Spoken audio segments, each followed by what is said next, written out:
በኬንያ የነዳጅ ዋጋ ጭማሪን ተከትሎ የተቀሰቀሰው የትራንስፖርት አድማና ተቃውሞ ናይሮቢን አሽመደመደም። በኬንያ የተደረገው ከፍተኛ የነዳጅ ዋጋ ጭማሪ በመቃወም ሰኞ ዕለት የተጀመረው ሀገር አቀፍ የህዝብ ትራንስፖርት አድማና ተቃውሞ በዋና ከተማዋ ናይሮቢና በሌሎች ዋና ዋና ከተሞች ከፍተኛ የመንገድ መዘጋትና የስራ መስተጓጎልን ፈጥሯል። ተቃውሞው የተቀሰቀሰው የኬንያ የኢነርጂና ነዳጅ ቁጥጥር ባለስልጣን የችርቻሮ ነዳጅ ዋጋን ከ20 በመቶ በላይ መጨመሩን ይፋ ማድረጉን ተከትሎ ነው።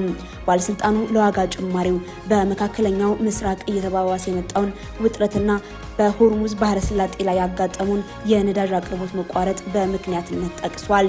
ሮይተርስ እንደዘገበው በጭማሪው መሰረት በናይሮቢ የ1 ሊትር ሱፐር ቤንዚን ዋጋ ወደ 214 የኬንያ ሺሊንግ ከፍ ሲል የ1 ሊትር ናፍጣ ዋጋ ደግሞ ወደ 243 ሺሊንግ አሻቅቧል። ቢቢሲ የትራንስፖርት ዘርፉ አሊያንስን ጠቅሶ እንደዘገበው በሀገር አቀፍ ደረጃ አድማ የጀመሩ አሽከርካሪዎች ጎማዎችን በማቃጠልና መንገዶችን በመዝጋት ተቃውሟቸውን እየገለጹ ይገኛሉ።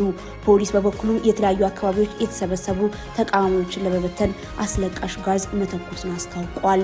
በአድማው ምክንያት ዋና ዋና የትራንስፖርት መስመሮች በመዘጋታቸው በሺዎች የሚቆጠሩ ዜጎች፣ ተማሪዎችና የንግድ ተቋማት ተጎድቷል።